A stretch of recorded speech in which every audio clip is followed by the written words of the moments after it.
Thank you. Thank you for inviting me here and giving me the opportunity to present. So my presentation will be organized in 3 parts. First of all, I'll briefly show you the changes in the nature of employment relation and focusing on trends in non-standard work compared to permanent and standard employment relationship. In the second part, I will consider what are the effects of non-standard employment, both for workers at the individual level in their jobs, in their career progression, but also for the economy or the labor market as such. And in the third part, I will try to disentangle the role of policy in all that. So what can be done, what has been done at the EU level to alleviate non-standard work and segmentation, and whether we are able to see any effect or the expected effect of the policies introduced, with some hints of what can be done in the future. So changes in the nature of employment. As we know from the previous presentation, so again, I'm in the privileged position where many things already have been said. On aggregate, temporary employment declined after the crisis in the EU, and that's mostly because it's in countries with high level of temporary work, such as Spain or Greece or Portugal. When the crisis came, temporary workers were hardest hit. So that was the adjustment, the buffer that kind of took the hit in 2008 and onward. But in most of the EU countries, I think it's 22, in 22 EU countries out of 28, the share of informal work and the number of temporary jobs increased after the crisis. So the patterns are quite mixed. And country responses to the crisis are also quite mixed, depending on the also sectoral composition of non-standard work. Now, that was the stock of jobs, but that's driven by both distraction, that is maybe concentrated more in temporary jobs, but on the other side, we have hiring, so behavior of employers and their responses to the crisis. When we compare a hiring rate, so how many people were taken into new positions or vacated positions by employment status, temporary and permanent, we see that, so temporary, please note that this is a different scale. It's 2,000 or 2 million more of temporary hirings compared to permanent, but the lines are plotted on the same level. So whereas both hirings of both type of workers were affected by the crisis negatively, temporary work resumed, so employers gained some sort of confidence and it fluctuated again with the cycle. Now it's picking up again, whereas hiring on permanent jobs never really took up after the crisis. So there was just a slight increase, but it's well below the pre-crisis level. And as you can see, on average, hiring in temporary jobs is like 60%, so 6 million compared to 4 million. But as Sandrine said, that varies hugely across countries, and in Poland, in Spain, that's 90% of new hires are on temporary contracts. So who gets those jobs? How they are distributed? You've seen the graphs like this yesterday in the presentation from Eurofund that's taken from their publication, European Jobs Monitor. When we compare permanent and temporary contracts, change in them, so how the stock differs in the crisis years, 2011, 2014, we can see that permanent employment goes exclusively to the highest income workers. This is the top decile, or the 4th decile in Poland. Whereas in for lower income workers, we see the substitution of permanent for temporary employment. In Croatia, there's a similar pattern, but everyone seems to benefit to some extent from permanent employment. In the EU level, yes, so that goes mainly to the highest quintile. At the EU level, we see some permanent job creation also for lower income workers, but these are part-time jobs. So still, it's not a standard employment relationship as we know it, which is a permanent and full-time job. These are really only going here. This is the 5th wage quintile, with obvious consequences for segmentation in the labor market if the standard employment relationship goes only to the most privileged or most secure segment anyway. And workers do not choose those contracts in most cases. So in countries such as Cyprus, Spain, Romania or Greece, 90% of workers with temporary jobs would rather work in permanent contract. That differs a lot across the EU. In Austria, there's not much difference, really. What are the consequences of such jobs? Whether holding the job of non-standard job, what does that mean for workers apart from difference in contract? When we look at in-work risk of poverty or working poor, they are 3 times more likely among temporary workers than permanent workers, and that holds also for other forms of non-standard work, part-time or self-employed. And most importantly, the risk of in-work poverty increased between 2010 and 2013 for all categories, but even more so for those already at higher risk. So for temporary workers, the increase, the triangle, is much higher than for permanent workers. So we see that the capacity of work into shielding people from poverty is declining throughout the crisis. Looking in a broader way, not only at income, so using European Working Conditions Survey from 2010, we can look at all sorts of job quality dimensions. Income is only one of them.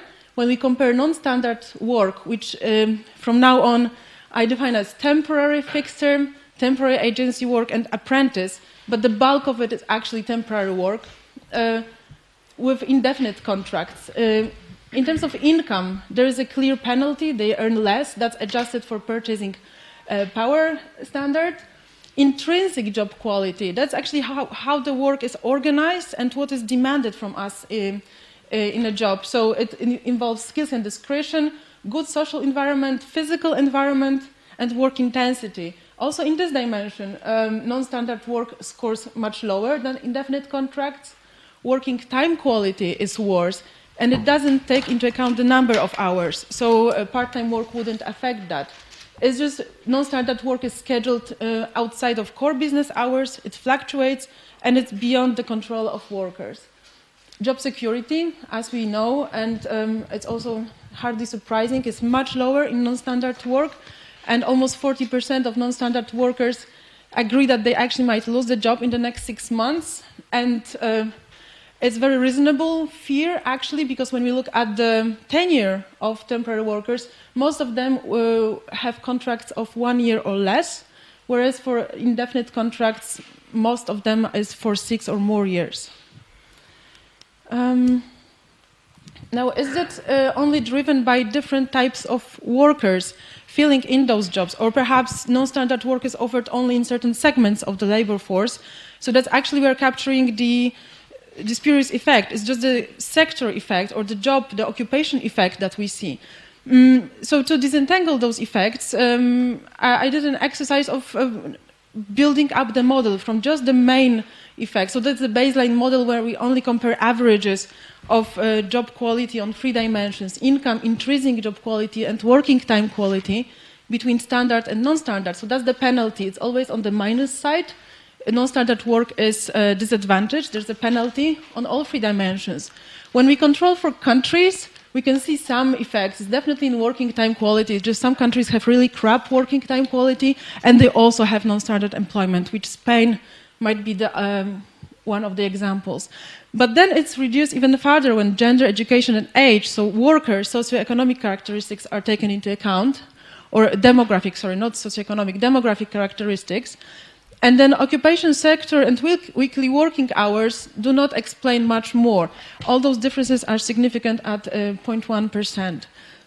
So there is a strong composition effect. It's true that temporary jobs are concentrated among workers that are more vulnerable, more disadvantaged, they work in worse jobs, but the net effect, even if we match workers on a number of characteristics, we compare like with like, it's still the contract that is disadvantages in terms of job quality.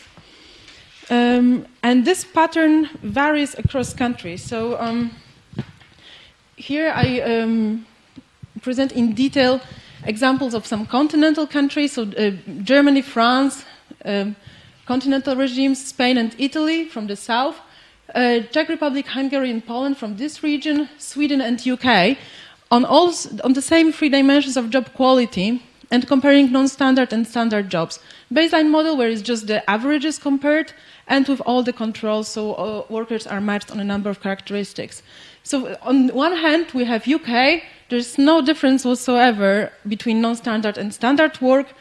It might stem from the fact that non-standard work is not that common. There's, I think, only 5% of workers have non-standard work.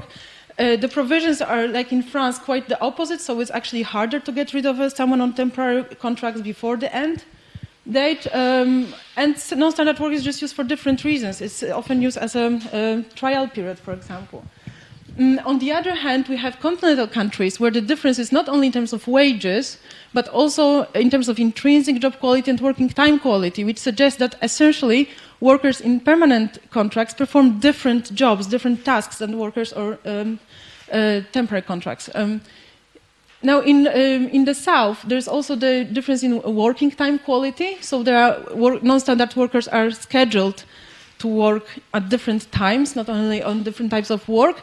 And in the Central and Eastern Europe region, that's quite interesting because it's mostly the cost-efficient strategy, with only some hint in Poland and Czech Republic that tasks differ, but it's much smaller difference than in continental countries. And Sweden, it seems only to be the cost efficiency strategy. Jobs do not differ in other respects. So to make it a bit more, a bit broader, when we actually look at those country groups, the stereotypical welfare regime types, they do seem to hold, and it shows that non-standard work is used quite differently across country groups. So again, we see that income, the reference is Central and Eastern Europe. It doesn't, well, Central and Eastern Europe is the reference for each job quality dimension, and we see that that income, job quality penalty in terms of income is even higher at the South, in continental and Nordic countries.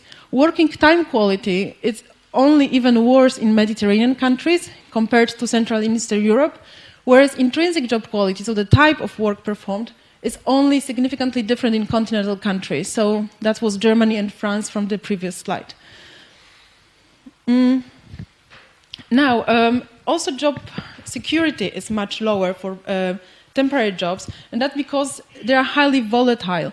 When we compare the hiring rates, so something that Sandrine already showed you on this plot where almost 90% of jobs in Spain and Poland are temporary among new hires. So when we compare the number of those new hires with the stock of jobs, we see that for temporary employment, it's almost equal. So the rotation is almost equal to the stock of jobs, whereas for permanent jobs, they're much less sensitive, or the volatility is much lower. The stock is the light blue, and the new hirings is the dark blue, which is also shown in transition rates at the individual level. Permanent employees are likely to stay in the same job, so employees with a permanent job a year before are likely to stay in permanent job a year after. It's 90% of them, whereas employees with temporary jobs, well, 1 in 5 will be out of work, out of the labor market. 1 in 5 will move to to a permanent job, actually, and the rest will stay in the temporary status. Now, what is also interesting is that the fate of permanent employees is quite consistent across countries. So this 90% rate of people who stay in the same job type as secure employment is really the same, bubbles or countries. It's 90% in all EU countries, or around 85–95%. But for employees with a temporary job, a chance to get a permanent job differs from 10% in countries with higher share. The size of the bubble is the share of temporary work in the economy. So that's also the probably calculation. If there are fewer permanent jobs, it's just really hard to get them for temporary employees. So that differs from 10 until 70%. That's probably UK, when the share is very low, and also the chances of progression are quite good. So what can employment regulation do about all this? In the EU, after the crisis, all the employment policies took the direction of fostering job creation. So we need more jobs. The better jobs was kind of put on the back seat for some time, and the main effort to create jobs was, well, the regulatory effort was through structural reforms. So they were defined in the end quite narrowly. The deregulation of labor markets was the main direction, increasing flexibility, encouraging employers to create jobs, so basically removing the obstacles. And the diagnosis is that employment regulation creates labor market rigidities, which are at the root of unemployment in Europe. That's not new, that was also in the 90s, where Europe was compared to the US, and eurosclerosis was seen as the reason, as the fault of overly regulated labor markets, but also labor market segmentation. So what you saw on previous slides, the inequality in access to permanent jobs, so the spread of non-standard work, the job quality of non-standard work, that's also apparently related to labor market regulation. And so to alleviate this, the direction of EU policy was to, in some ways, employment protection legislation, yes, creates rigidity, so such employment protection should be reformed to reduce the overprotection of workers with permanent contracts and provide some other protection to those in non-standard employment. When we look into details, so these are country-specific recommendations, CSRs. So that's the advice that all member states get from the EU. It's much more detailed than just reducing overprotection of permanent work. Not going into much detail, it's make it more flexible and to allow better use of fixed-term contracts, adjust employment protection as regards permanent contracts. So it all goes in a similar line. For Poland, that's the last recommendation from this year. So there is a diagnosis that excessive use of temporary contracts is not the best strategy, not the best state. So what to do? Well, apparently it's the cause of it are rigid dismissal provisions, long judicial proceedings, and other burdens placed on employers. So basically everything that's connected to protection for standard employment, as well as social security contributions. But then there's some contradiction here. So if all this is a burden on employers and discourages them from creating good quality jobs, but on the other hand, if we remove that, it may actually reduce the quality of employment available. So there is some vagueness here. Nonetheless, reforms were pushed across the EU quite heavily. So this shows the average number of reforms per country for those time periods. Lighter color shows before the crisis. If they go up, it means that the regulation was increased or the protection was increased. The minus values show that it was deregulated, so protection was removed. And you can see that in the south, so the Mediterranean countries, they reformed really heavily and mostly in response to the programs implemented by the Commission or enforced by the Commission, but also Central and Eastern Europe. We can see that they, despite relatively well labor market performance, the regulatory reforms intensified after the crisis. Before the crisis, the trend was the opposite, to actually strengthen the employment protection. So there is a lot of policy effort into alleviating segmentation and what are the effects. So we actually try to look at ETUI. We are now finishing a book that looks in detail at each country. I think we have 6 or 7 country cases looking at wages deregulation. Now we start another project that looks at employment protection deregulation, and country by country assesses the outcomes. So just to give you a flavor, this is Spain, and changes in the stock of permanent and temporary employment, and also plotted together with EPL changes. EPL changes are the lines. So these are the reforms. One reform was 2010, so the outcome is in 2011. There is lower protection, and then again lower protection in 2013 after the big reform in 2012. The aim of the reforms was to reduce the segmentation, encourage employers to hire on permanent contracts. So the provisions, the protection for permanent work were reduced. This is this line. So there were reductions in protection. What we can see that's a very simple analysis, but what we can see is that after the reforms, if anything, the destruction of temporary jobs stopped.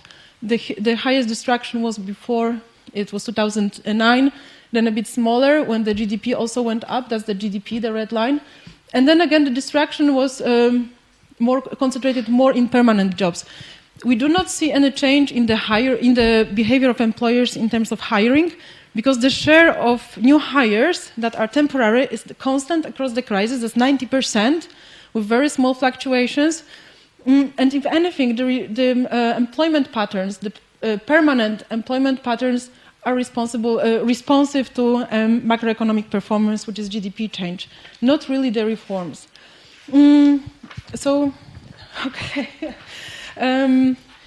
Right, so this is mostly what I have said. This is just a summary of main thoughts.